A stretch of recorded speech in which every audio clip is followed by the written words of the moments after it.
Yan guys, tumating na rin yung pisa ng F-150 Ford. Lilinisin natin para buuhin na natin.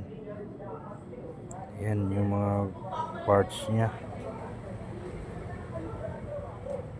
Nako. Yan yung block nya, nililinis na natin para buuhin na natin.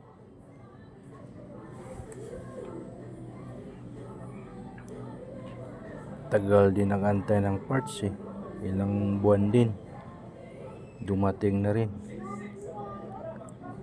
in-order pa sa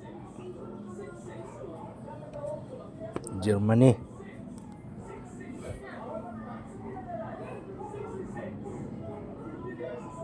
Basag nga pala piston yan guys, ang mga loads.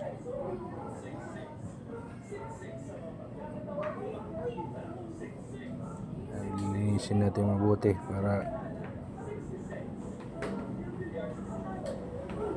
maganda yung pagbuo, pagsalpak. Yung mga parts.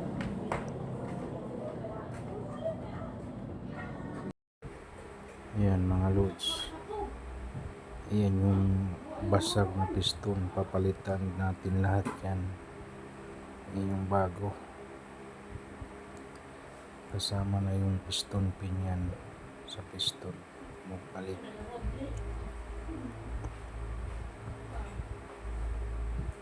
Ganyan lang magpalit to. Malambot naman yung piston pin.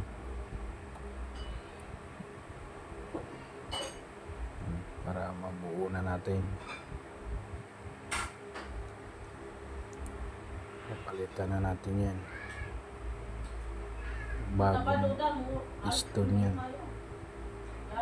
In-order pa yan galing Germany. Tagal dumating.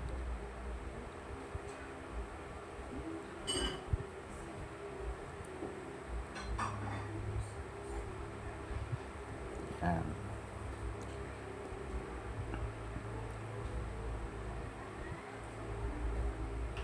Yung pin niya, lagyan natin ng langis para madulas, hindi magasgasan. Yan ang mga loads, nabuo na natin ang makina. Hindi ko na nabidyohan lahat ng pagbuo kasi sobrang haba. Ayan na, buo na siya lahat. Sasalpak na natin yan dun sa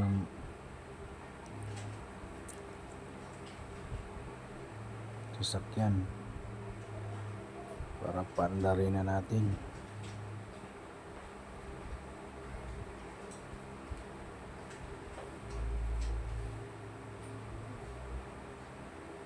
Ayan, buo na siya.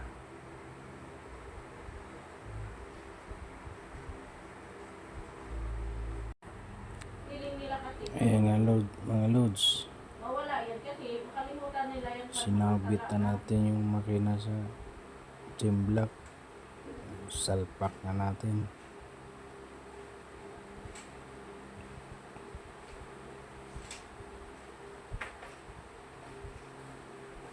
Ayan, gym block na, ready to salpak na. Update ko na lang kayo mga loads pag umandar na. Ayan mga loads, maraming salamat mga loads. Salpak na namin ang makina.